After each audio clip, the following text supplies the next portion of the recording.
Hello there and welcome to my channel Novice Modelling in a Midlife Crisis. My name is Andy and today we're back in Mikey's Model Barn and we're having a quick nose at some of his awesome kits, and I decided to pull out this Dragon kit, which is the super heavy self-propelled mortar, 60cm Morser Karl, Gerat 040 from the 135 39 to 45 series, and this is kit number 6179. And as you can see, it comes in quite a big box. So we're going to go through the instructions with this and the kit, and it also comes with a figure set included as well. So I'll have a quick look at the instructions first. All the parts that you see will be in the bag because obviously this kit does not belong to me. So it's going to be a slightly shorter video than you may be used to. So we're going to move on quickly to section 1. There is no actual particular information provided by Dragon about the history of this vehicle, where it was used and how successful or unsuccessful it was. So as we can see here, we're going to actually start off with assembling 22 large road wheels and 12 small roller wheels, and these are going to go on either side. We have a large part of the base of the hull here, and we have some side plates to go on with some ladders so you can access the actual vehicle because it was so damn big. We have some tools, standard German fare, to be attached to this plate here, which is the front plate.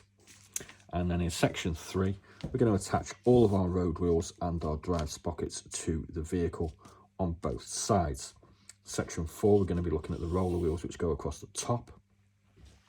And section 5, we're going to attach our tracks, which are going to be quite big, obviously.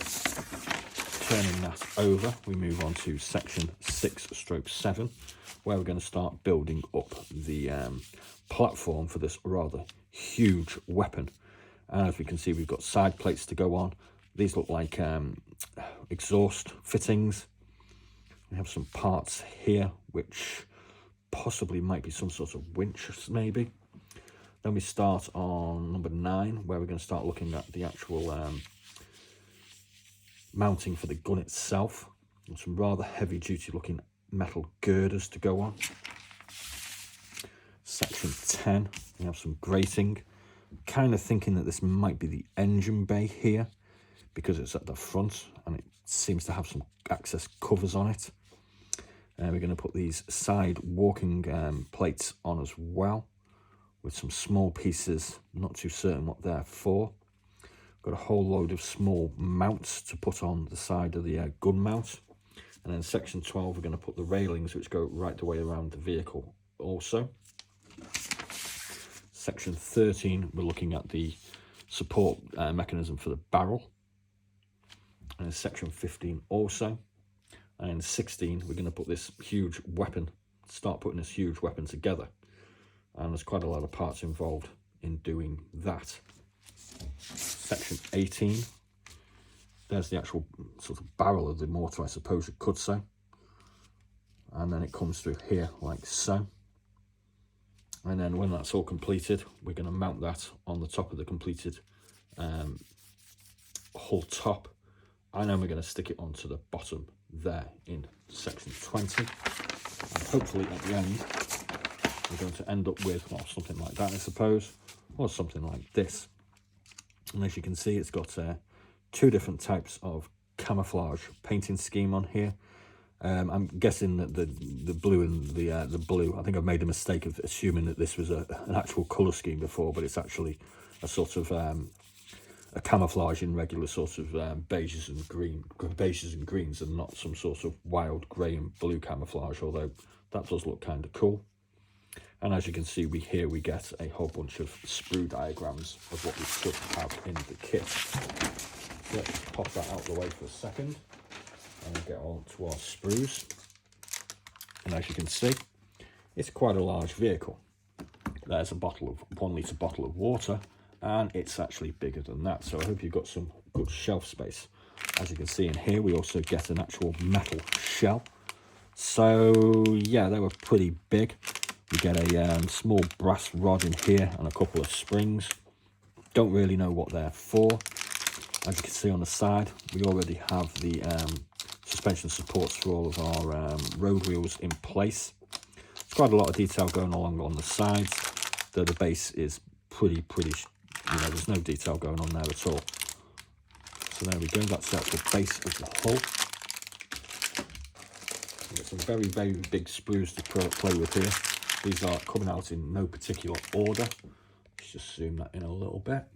I don't want to lift these up and put them too close to the camera, unfortunately, because the rattle or the of the plastic is probably quite annoying when you're watching this back. So as you can see here, we have the mortar barrel in two sections. Not too sure what these are. Kind of look like grills. Have the exhaust system here and here. Here we have some side panels. These are going to be the sections of the that you walk on, I should think.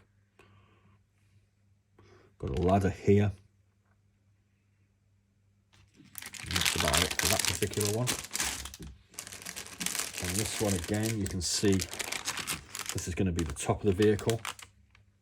We have a small compartment here, which I'm kind of guessing might be the driver's position. We also have this area here to get into this sort of cab, I suppose you could say. We have a large access panel at the back, which has got some nice detail of hinges and latches.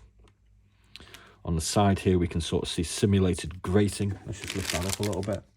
Simulated grating for walking along on the sides. I'm guessing these are going to be the front and the rear panel of the vehicle. I'm going to put that one over there. On this sprue, we have top sections with detail of piping, some access ports. It's probably going to be part of the housing of the gun, I'm thinking. And now we can see the actual support for the mortar. Let's turn that over and you can see there's a hell of a lot of detail on this side here. There's our mortar support, and we've got some iron girders to keep all this together. There's a lot of parts, but so far not all there. Oh, I was going to say there's not a lot of small parts, but hang on a second. What do we got here? Okay, we've got a couple of large wheels. Kind of thinking that they're maybe parts of the drive sprockets, perhaps. Don't know what that bit is. That's possibly, I think there's a crane on this for lifting the shelves. That would actually kind of make sense, wouldn't it? That's the other side. I wouldn't fancy actually lifting one of those shelves by hand anyway. This one here, let's just zoom that in a touch. We have a whole bunch of sort of girders to keep everything together. This looks like the handrail. Got a little bit of a bend on it there. Got another ladder. Kind of guessing that if we flip this over, yeah, that's just a repeat. So we've got two identical sprues in that baggie. This one here. There's a whole load of parts in one bag, and as you can see, we've got all our road wheels in this one. We've got the tracks, which are semi-half built, and you have to obviously put some links in, possibly to go around the drive sprockets. We've got two sprues that look like that one. Flipping that over, well, here's our drive sprockets and here's our roller wheels. And there's our road wheels and more of the tracks. Just flip that over, yeah. So you get two of each of those particular sprues to assemble. Just pop that to one side. We also get included with this German artillery crew Morser Karl, which is kit number 00409. So that comes in the box.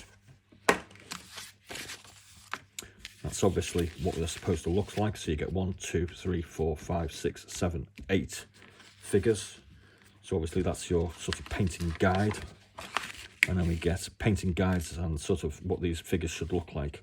Section 1, 2, 3, 4, 5, 6, 7, 8. So yeah, we've got 8 figures, all highly detailed. Looks like we've got a couple of commanding officer type guys here. And then that's plain on the back. Just pull these figures out, as you'd expect from Dragon. I'm not sure the era of this one.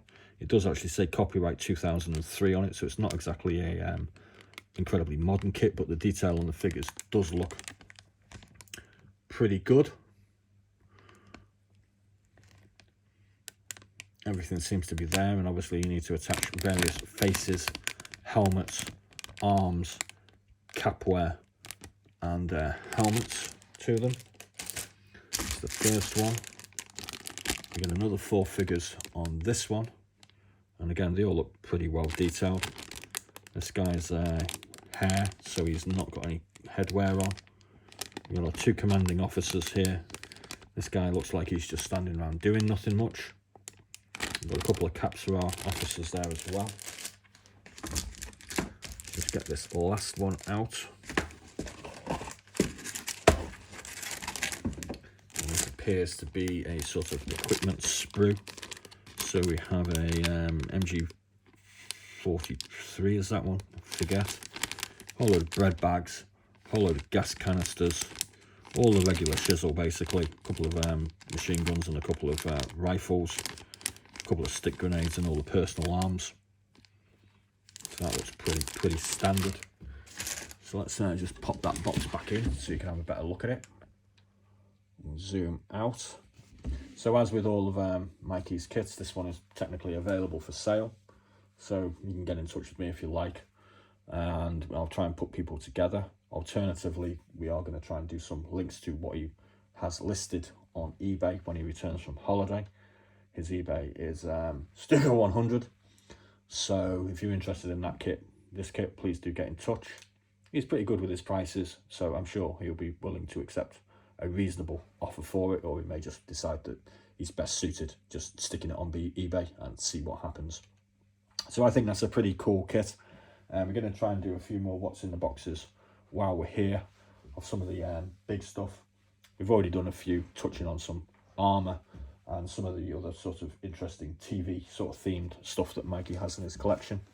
So please do like and subscribe, and please do check out some of the other, probably at some point there'll be 30 odd videos of Mikey's Model Barn Series 2, or you can just skip back to when I came here in October and we did Series 1 and the awesome fun we had then. So as always, thanks for watching and be seeing you.